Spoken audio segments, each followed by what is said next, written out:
Bismillahirrahmanirrahim. Assalamualaikum warahmatullahi wabarakatuh. Waalaikumsalam warahmatullahi wabarakatuh. Bagaimana kabarnya? Alhamdulillah, luar biasa.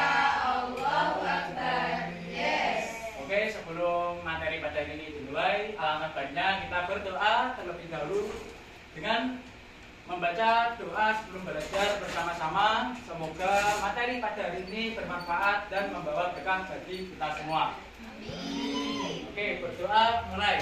Bismillahirrahmanirrahim.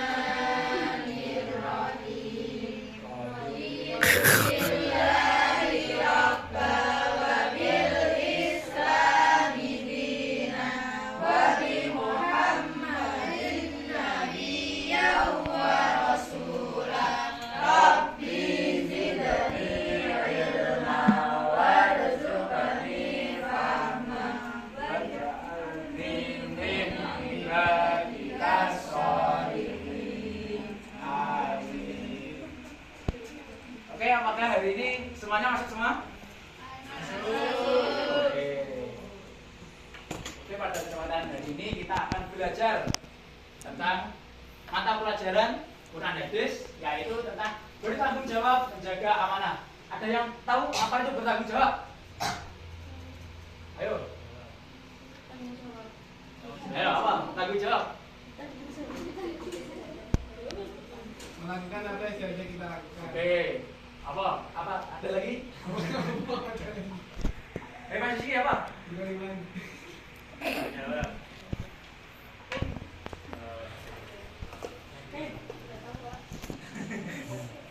Oke, itu ya.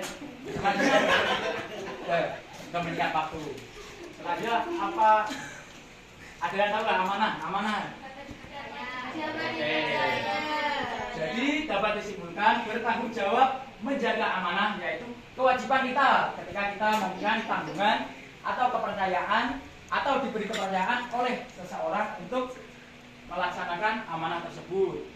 Contoh misal Mas Rizky memberi amanah kepada Mas Adam, dan tulung jawaban baraku iki aja sampai hilang. Oke, siap Riz. Apa? Baru nol dilalai Mas Adam ini karena buat dalam menjaga barang tersebut sehingga mengakibatkan barang tersebut hilang. Kira-kira apa Mas Adam yang dilakukan, bertanggung jawab atau ikut menghilang? Oke, betul. Jadi apabila kita diberi amanah oleh seseorang, apabila barang tersebut hilang, kita harus bertanggung jawab. Tidak perlu. Selanjutnya ada surat At-Tahrim. Naik. Itu enggak? Ketok.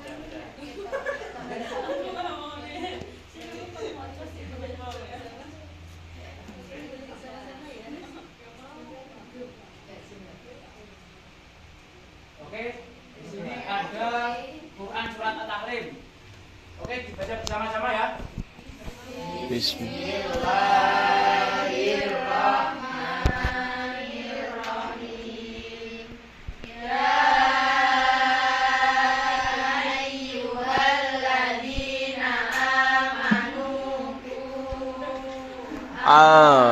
Anfusakum wa ahlikum naro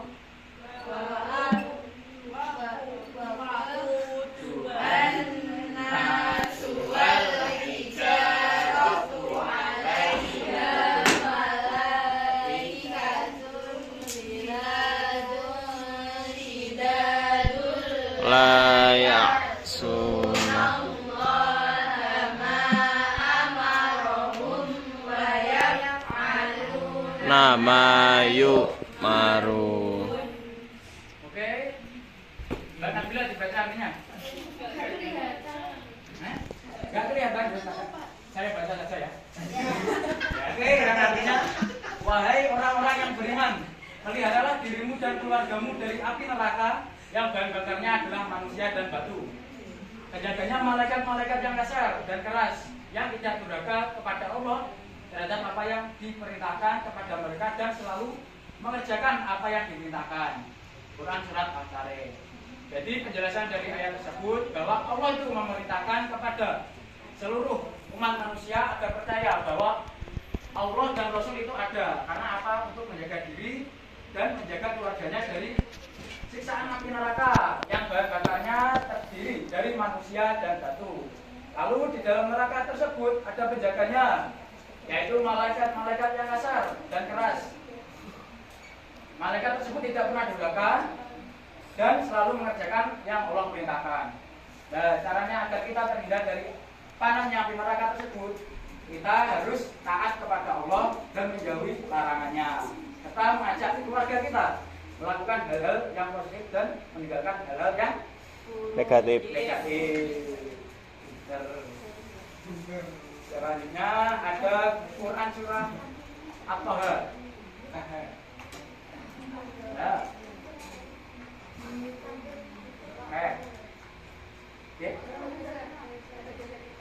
Oke, kita baca bersama-sama ya. Artinya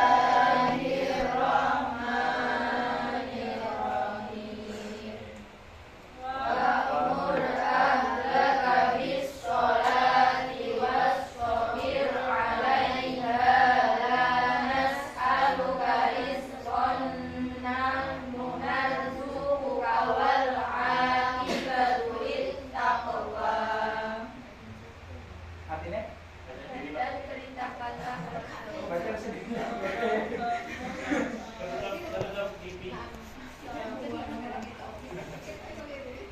Oke, bacalah. Jadi ini ketok. Dan perintahkanlah keluargamu melaksanakan sholat dan sabar dalam mengerjakannya. Kami tidak meminta rezeki kepadamu. Kamilah yang memberi rezeki kepadamu, dan akibat yang baik di akhirat adalah bagi orang yang bertakwa. Oke, dari penjelasan surat tersebut dijelaskan bahwa Allah Subhanahu wa taala itu memerintahkan kepada seluruh umat Islam agar melaksanakan sholat dalam keadaan sabar dalam mengerjakannya. Maksudnya itu sabar dalam mengerjakannya itu dalam sholat itu harus khusyuk, lalu dalam gerakannya harus tumakninah dan harus memperhatikan makharijul huruf yang ada dalam bacaan sholat. Selanjutnya ada hadis tentang menjaga amanah. Wajan Ayo, dhewe, siapa Pak. yang mau baca? Wajan dhewe, Pak. Ayo. Mana saya lagi? Salwa kelihatan. Mbak Titiana, kelihatan Pak. Ketok. Sampai ketok. Gak ketok. Kurang dhuwur. Abdul Yaman.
Wah, gitu lah.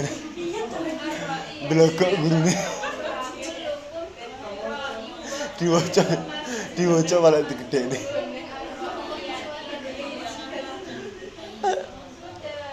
Sudah.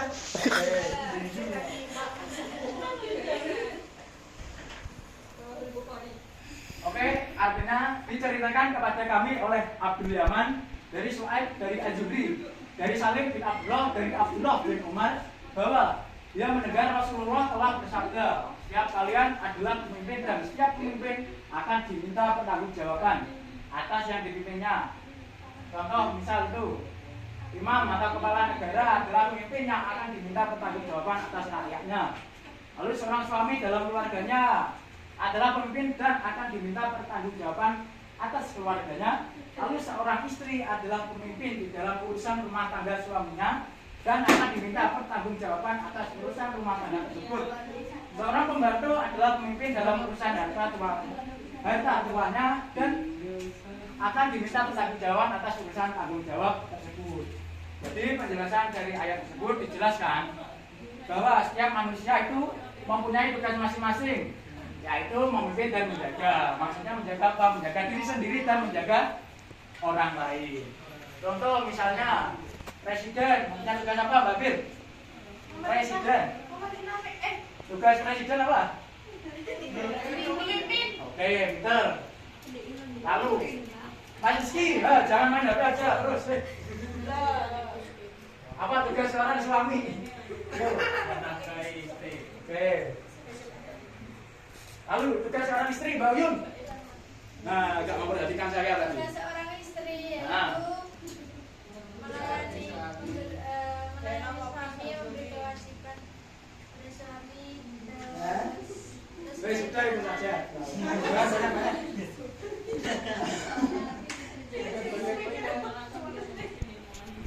Oke, yang terakhir ada hadis lagi. Siapa yang mau baca ini? Saya, oke.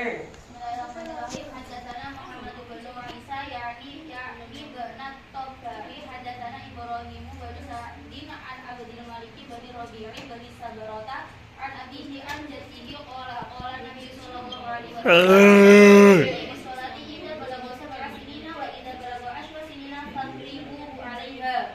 Oke, artinya Wajan deh, Pak. diceritakan kepada kami oleh Muhammad bin Isa dari Ibrahim bin Sa'ad dari Abdul Malik dari Rafi dari Subro dari ayahnya dari kakaknya yang berkata bahwa Nabi Muhammad SAW perintahkanlah anak-anak untuk sholat ketika mereka berusia 7 tahun dan pukulah mereka jika tidak mau menjalankan sholat dan ketika mereka berumur 10 tahun. Jadi dalam hadis tersebut dijelaskan bahwa sholat itu sangat penting sekali karena sholat itu merupakan tiang agama dan sholat itu apa hukumnya Mas Adam? Wajib. Oke, benar. Ya, apabila anak tersebut sudah berumur 7 tahun maka perintahkanlah untuk menjalankan Sholat. Dan apabila berumur 10 tahun tidak mau sholat maka pukulah mereka. Dan kira nggak belum sholat nggak apa-apa dipukul, tapi ojo sampai Nangis. teman-teman ojo sampai pemanen beras nggak boleh. Jadi pukulan itu untuk memperingati lah, memperingati kepada Hari Santri Nasional. dan kewajiban sholat tersebut.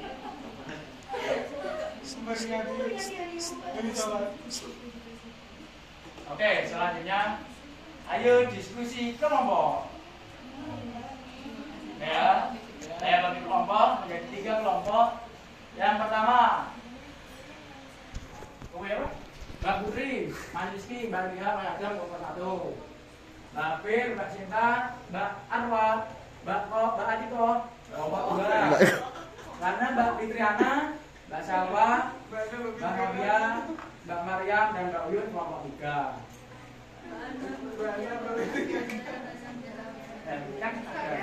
Kalian toh. Oke, kelompok yang pertama soalnya yaitu tolong memberikan contoh sikap tanggung jawab menjaga amanah di lingkungan sekolah. Dipraktekkan gitu, Pak. Iya, nggak apa-apa. Enggak usah ditulis. Nggak usah juga nggak apa-apa dipraktekkan di depan. Lalu kelompok 2 tolong berikan contoh sikap tanggung jawab menjaga amanah di masyarakat. Yang ketiga dalam kehidupan sehari-hari. Nanti jangan lupa dipresentasikan di depan kawan-kawan. Oke. Pak, nggak usah dipraktekkan, Bu. Ya, nggak apa-apa. Jangan pikir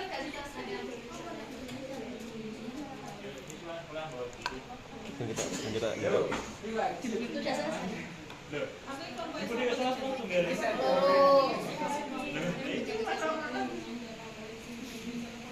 Ayo, cepat kerjakan.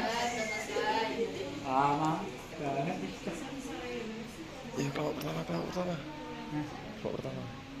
Jam 6:30. Ayo kelompok pertama, silakan maju ke depan.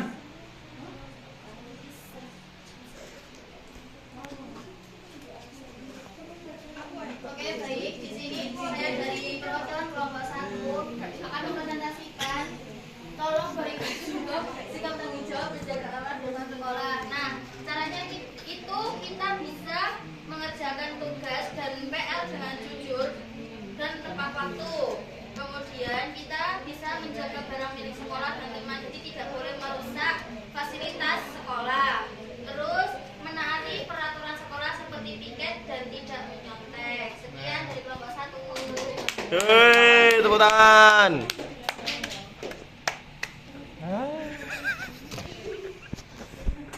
Oke, silakan kelompok 2. Oke, silakan maju, Mbak Sinta. Ayo, cepat. Jangan ngesan.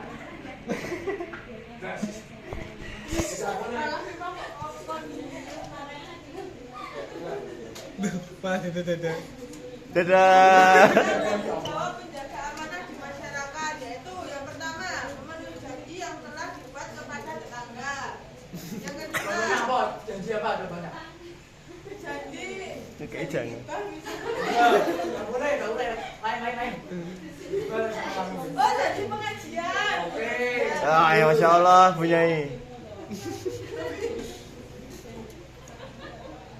Terus yang kedua, memelihara barang atau harta yang dititipkan orang lain dan mengembalikannya dalam kondisi yang utuh seperti semula. Oke, bagus. Yang ketiga, tidak membocorkan rahasia pribadi, keluarga atau organisasi yang dipercayakan kepada saya. Oke. Sudah, Pak. Oke. Terima kasih. Ayo selanjutnya kelompok 3. Nomor 3 apa? Ayo bersama. Kok ngijas iki? Kelompok 3 akan memberikan contoh sikap tanggung jawab menjaga amanah dalam kehidupan sehari-hari. Contohnya amanah terhadap diri sendiri dalam hal kesehatan. Kita bisa melakukan seperti istirahat yang cukup, terus tidak jajan sembarangan dan lain-lain. Terus ada amanah terhadap Tuhan kepada Allah, untuk menjalankan ibadah dan juga Menjauhi larangan. menggunakan rezeki dengan bijak. Oke. Terima kasih, Wassalamualaikum. Lihat.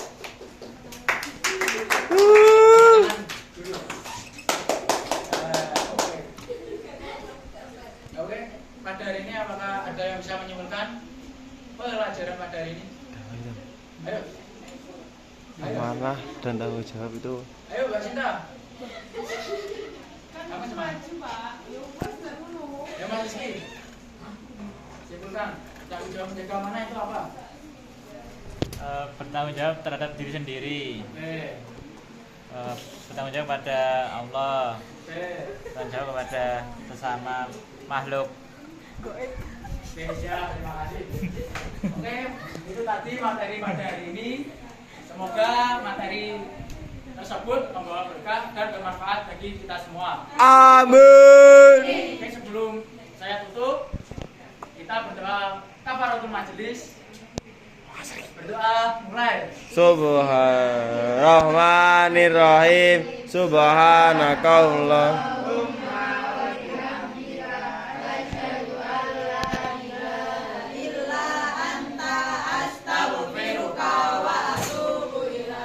Oke, sekian. Wassalamualaikum warahmatullahi wabarakatuh. Waalaikumsalam.